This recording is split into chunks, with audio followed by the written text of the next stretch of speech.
வணக்கம். Literature summary சேனலில் இன்றைக்கி நம்ம பார்க்க போகிறது ஒரு novel one who flew over the cuckoo's nest by Ken Kesey. So இந்த நாவலோட முக்கியமான கேரக்டர்ஸ் அப்படின்னு பார்த்தீங்கன்னா Randall McMurphy and nurse Ratched. So இவங்க ரெண்டு பேரும் தான் இந்த நாவலோட முக்கியமான கேரக்டர்ஸ்.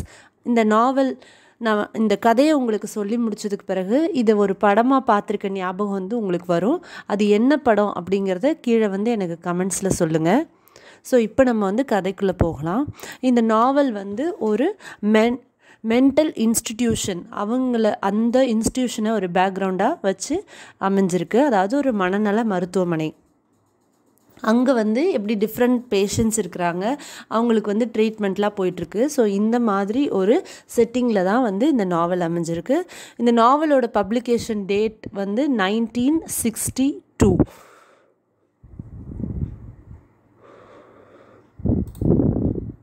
இப்போது இந்த நாவலில் பார்த்தீங்க அப்படின்னா சொன்ன மாதிரியே ஒரு மென்டல் இன்ஸ்டிடியூஷனில் இந்த கதை வந்து நடக்கிற மாதிரி இருக்குது. இந்த கதையோட நரேட்டர் யார் அப்படின்னு பார்த்தோன்னா சீஃப் பிராம்டன் அப்படிங்கிறவர் தான் இந்த கதையோட நரேட்டர். ஸோ எல்லாருமே வந்து கொஞ்சம் மனநல பாதிக்கப்பட்டவங்க தான், இந்த பேஷண்ட்ஸ் எல்லாரும் தான் இருப்பாங்க. ஸோ அந்த பேஷண்ட் ஒருத்தர் தான் இந்த சீஃப் பிராம்டன். அவரோட பர்ஸ்பெக்டிவ்லேருந்து தான் இந்த ஃபுல் ஸ்டோரியும் வந்து நமக்கு சொல்கிற மாதிரி இருக்குது. எல்லாருமே மேல் பேஷண்ட்ஸாக இருக்கிற ஒரு மென்டல் இன்ஸ்டிடியூஷனில் நடக்கிற கதை தான் வந்து இது. இந்த ஃபுல் இன்ஸ்டிடியூஷனும் பார்த்திங்கன்னா நர்ஸ் ராச்சட் அப்படிங்கிறவங்க வந்து கண்ட்ரோலில் வச்சுருக்காங்க. அவங்க வந்து ரொம்பவே ஒரு ப்ரூட்டலான ஒரு நர்ஸ், பயங்கர ஒரு பவர்ஃபுல்லான ஒரு கேரக்டர். அவங்க வந்து அவங்களோட கோவத்தை, அவங்களோட ரிவெஞ்சை வந்து அந்த பேஷண்ட்ஸ் மேலே எப்படி காட்டணுமோ அப்படி வந்து காட்டிடுவாங்க. நர்ஸ் அப்படின்னாலே ரொம்ப வந்து கைண்ட்னஸ், அப்படி அந்த இதுக்கு அப்படியே ஆப்போசிட்.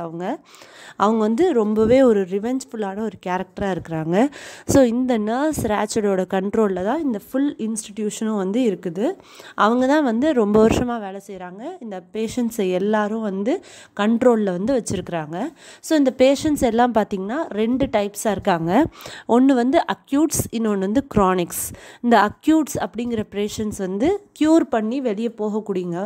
க்ரானிக்ஸ் அப்படிங்கிறவங்க வந்து அவங்கள வந்து க்யூரே பண்ண முடியாது, ஜஸ்ட்டு அவங்கள வந்து வச்சுருப்பாங்க, அவ்வளோதான். உயிரோடு இருப்பாங்க, அவ்வளோதான். ஏதாவது பேஷண்ட் வந்து வம்பு பண்ணாக்க இவங்க உடனே என்ன பண்ணுவாங்க அப்படின்னா, இந்த நர்ஸ் ராச்சட் வந்து இன்ஃப்ளூயன்ஸ் பண்ணி அவங்களுக்கு வந்து எலக்ட்ரிக் ஷாக் ட்ரீட்மெண்ட்ஸ் வந்து கொடுக்க ஆரம்பிப்பாங்க. அது வந்து இவங்களோட ரிபல்லியஸ்னஸ் வந்து ரொம்ப அதிகமாக ஆக லோபோட்டமி வந்து பண்ணிடுவாங்க. அப்படின்னா மூளைக்கு போகிற முக்கியமான நரம்புகளை வந்து கட் பண்ணி விட்டுறது. ஸோ அந்த பேஷண்ட் அதுக்கப்புறம் ஒரு வெஜிடபிள் மாதிரி தான் இருப்பாங்க. அவங்களுக்கு எந்த ஒரு உணர்ச்சியுமே இருக்காது. ஜஸ்ட்டு அவங்க வந்து வெறுமனை உயிர் மட்டும்தான் இருக்கும், அப்படி தான் இருப்பாங்க. ஸோ அந்த மாதிரி இந்த நர்ஸ் ராச்சட் கொஞ்சம் கூட ஒரு மனிதாபிமானமே இல்லாத வந்து ஒரு நர்ஸாக இருப்பாங்க. ஸோ இந்த இன்ஸ்டிடியூஷனுக்கு இப்போ ராண்டல் மெக்மர்ஃபி அப்படிங்கிறவர் வந்து வராரு. அவர் டிரான்ஸ்ஃபர் ஆகி வந்தோடனே என்ன நடக்குது அப்படிங்கிறது தான் இந்த ஃபுல் கதையுமே. அவர் எப்படியாப்பட்டவர் அப்படின்னு பார்த்தீங்கன்னா, அவரும் வந்து ஒரு பேஷண்ட்டாக தான் வராரு. அவருக்கும் வந்து மென்டல் இல்னஸ் வந்து கொஞ்சம் இருக்குது. ஆனால் அவர் எப்படியாப்பட்டவர்னா ரொம்பவே ஜாலியான ஒரு கேரக்டர். அவரால் வந்து ஒரு பவருக்கு கீழே ஒரு அடிபணிஞ்சு வந்து போகவே முடியாது. ஸோ அந்த மாதிரி ஒரு கேரக்டர் அவர். ஸோ அடக்கணும் அப்படின்னு நினைக்கிற இந்த நர்ஸ் ராச்சட்க்கும் அடங்கவே மறுக்கிற வந்து இந்த மெக்மர்ஃபிக்கானும் சண்டை தான் வந்து இந்த ஃபுல் நாவலும்.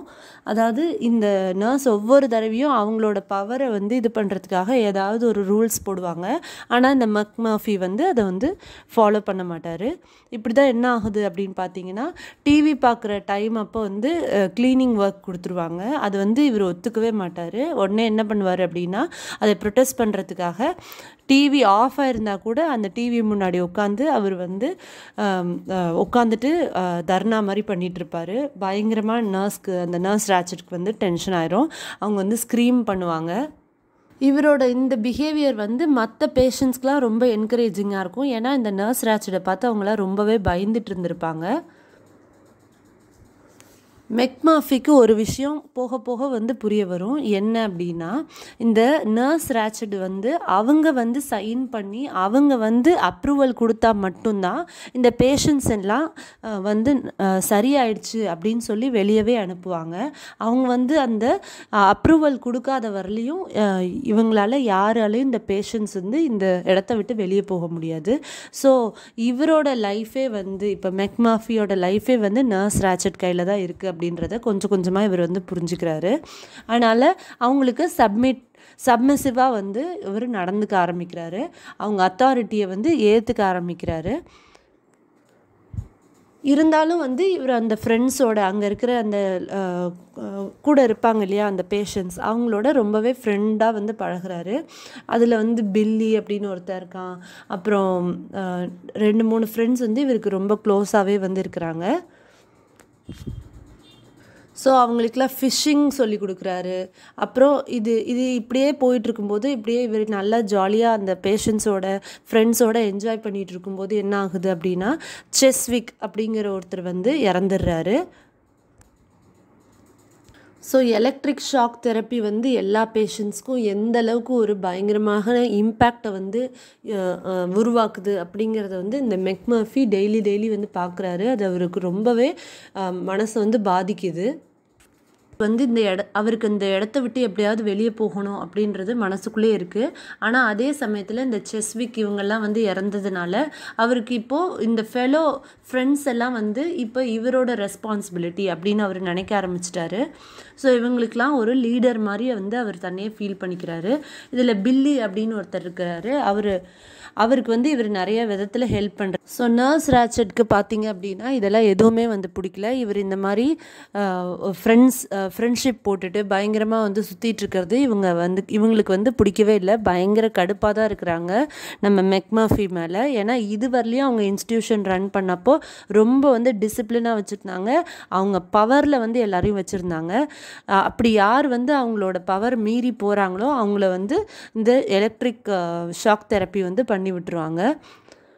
இந்த மாதிரி இப்படி ஒரு பவரில் வச்சுருந்தவங்க இப்போ எல்லாமே வந்து மாறி போயிட்டுருக்கு. அது வந்து இந்த நர்ஸ் ரேச்சடால் ஒத்துக்கவே முடியல. ஸோ இந்த மெக்மர்ஃபிக்கு அந்த லோக்கல் பேஷண்ட்ஸ் அவங்களோட ஒரு கேங் வந்து ஃபார்ம் ஆகுது. அந்த கேங் இந்த பில்லி அப்படின்னு ஒருத்தர் இருக்கார். அது இல்லாமல் இன்னும் 2-3 பேர் இருக்கிறாங்க. ஸோ அவங்கெல்லாம் சேர்ந்துட்டு கொஞ்சம் ரொம்ப அவங்களே என்ஜாய் பண்ணிக்க ஆரம்பிக்கிறாங்க.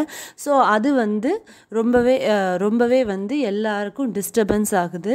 அப்போ என்ன அப்படின்னு பார்த்தீங்கன்னா, நர்ஸ் ரேச்சட் வந்து இந்த மெக்மர்ஃபிக்கு ஷாக் ட்ரீட்மெண்ட் வந்து கொடுக்குறாங்க. அந்த ஷாக் ட்ரீட்மெண்ட் வந்து இவருக்கு ஒன்றுமே பண்ணாத மாதிரி இவர் வந்து நடிக்கிறாரு. ஏன்னாக்க அது வந்து தனக்கு அஃபெக்டே பண்ணாத மாதிரி அவர் வந்து நடிக்கிறாரு. ஆனால் உள்ளுக்குள்ளே இவர் அந்த ஷாக் ட்ரீட்மெண்ட்னால ரொம்ப வீக் ஆயிடுறாரு.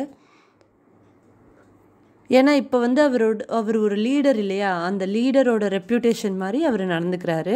ஸோ இவரோட ஹீரோயிசம் இவரோட ரெப்யூட்டேஷன் எல்லாம் வந்து வளர்ந்துட்டே தான் போகுது. ஆனால் நர்ஸ் ரேச்சட்க்கு ஒரு பக்கம் இவர் மேலே இருக்கிற கோவமும் எரிச்சலும் வந்து அதுவும் வந்து அதிகமாயிட்டே தான் போகுது. ஹேட்ரட் வந்து அதிகமாயிட்டே தான் இருக்குது. ஸோ இந்த பில்லி அப்படின்னு ஒரு ஃப்ரெண்ட் இருந்தார் இல்லையா, அந்த ஃப்ரெண்ட் வந்து ஒரு அந்த லேடி பேர் கேண்டி, அவங்களோட சேர்ந்து ஓடுறதுக்காக பிளான் பண்ணுறாரு. ஸோ இந்த ஹாஸ்பிட்டலை விட்டு தப்பிச்சு ஓடிடணும் அப்படின்னு சொல்லி பிளான் பண்ணுறாரு. அவர் இந்த லேடி கேண்டியோட இருக்கிறத வந்து நம்ம நர்ஸ் ரேச்சட் வந்து பார்க்குறாங்க. பில்லியோட அம்மா கிட்ட வந்து சொல்லிடுவேன், அவரை வந்து ஷேம் பண்ணிடுவேன் அப்படின்னு சொல்லி அவங்க வந்து த்ரெட்டன் பண்ணுறாங்க. அதனால் இந்த பில்லி என்ன பண்ணுறாரு அப்படின்னா, இந்த விஷயம்லாம் அவர் ஏற்கனவே வந்து மென்டலி அவர் பாதிக்கப்பட்டவர். இந்த விஷயம்லாம் அவருக்கு வந்து ரொம்பவே வந்து ஸ்ட்ரெஸ் ஆயிடுது. அதனால் அவரே சூசைட் பண்ணிக்கிறாரு. அவரோட த்ரோட்டை வந்து கட் பண்ணிவிட்டு அவர் சூசைட் பண்ணிடுறாரு. ஸோ பில்லி வந்து எஸ்கேப் ஆகலை. ஆனால் மெக்மர்ஃபி வந்து எஸ்கேப் பார்க்குறாரு. ஆனால் அவர் வந்து ரொம்பவே ட்ரக்ஸ் அந்த இதெல்லாம் எடுத்ததுனால அவர் வந்து மறந்து போய் தூங்கிடுறாரு அங்கேயே. ஸோ அவரும் வந்து தப்பிக்கலை. யாருமே வந்து அந்த இன்ஸ்டியூஷனை விட்டு தப்பிக்கவே இல்லை. இந்த பில்லியோட டெத் வந்து மெக்மர்ஃபியை வந்து ரொம்ப பாதிச்சிருது. அதனால் வந்து மெக்மர்ஃபி போய் அந்த நர்ஸ் ராட்செட்டை வந்து பயங்கரமாக அட்டாக் பண்ணுறாரு. அவங்கள வந்து ஷேம் பண்ணிடுறாரு. ஸோ அவங்கள ஸ்ட்ராங்கிள் பண்ண ட்ரை பண்ணுறாரு. ஆனாலும் எல்லாரும் வந்து அவரை வந்து தடுத்துடுறாங்க. ஸோ இவ்வளோ ஒரு வயலண்ட் பிஹேவியர் இருக்கிற பேஷண்ட் வந்து இருக்கக்கூடாது அப்படின்னு சொல்லி முடிவு பண்ணி நர்ஸ் ராட்செட் வந்து இன்ஃப்ளூயன்ஸ் பண்ணி என்ன பண்ணுறாங்கன்னா, அவருக்கும் வந்து இந்த எலக்ட்ரிக் ஷாக் ட்ரீட்மெண்ட்டை அதிகமாக கொடுத்து அவருக்கும் லொபோட்டமைஸ் வந்து பண்ணிடுறாங்க.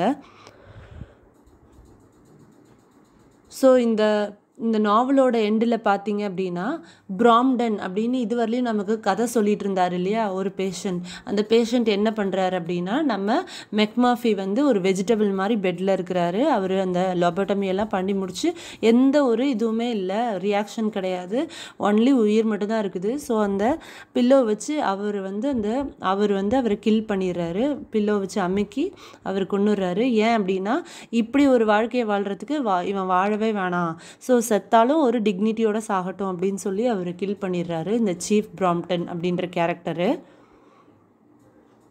அதுக்கப்புறம் இந்த பிராம்டன் அப்படிங்கிற கேரக்டர் ஒரே ஒரு கேரக்டர் மட்டும்தான் இந்த ஹாஸ்பிட்டலோட விண்டோவை வந்து பிரேக் பண்ணிவிட்டு எஸ்கேப் ஆகிற மாதிரி நமக்கு வந்து சொல்கிறாங்க. ஸோ ஒரே ஒரு கேரக்டர் மட்டும் இந்த ஹாஸ்பிட்டலை விட்டு வெளியே போயிருக்கு. யார் அப்படின்னா இந்த சீஃப் பிராம்டன். ஸோ இதுதான் வந்து இந்த கதை. ஸோ இந்த கதை நீங்கள் பார்த்தீங்க அப்படின்னா தமிழில் வந்து ஒரு படமாக வந்து வந்திருக்கு. அதாவது எக்ஸாக்டாக நர்ஸ் ராட்செட்டோட கேரக்டர் இதெல்லாம் இல்லாட்டி கூட இந்த படம் வந்து லூஸ்லி வந்து ஒரு பிளாட் வந்து கனெக்ட் ஆகிருக்கு. அது என்ன படம் அப்படின்னு சொல்லி எனக்கு கமெண்ட்ஸில் சொல்லுங்கள். So thank you so much for listening. Thank you.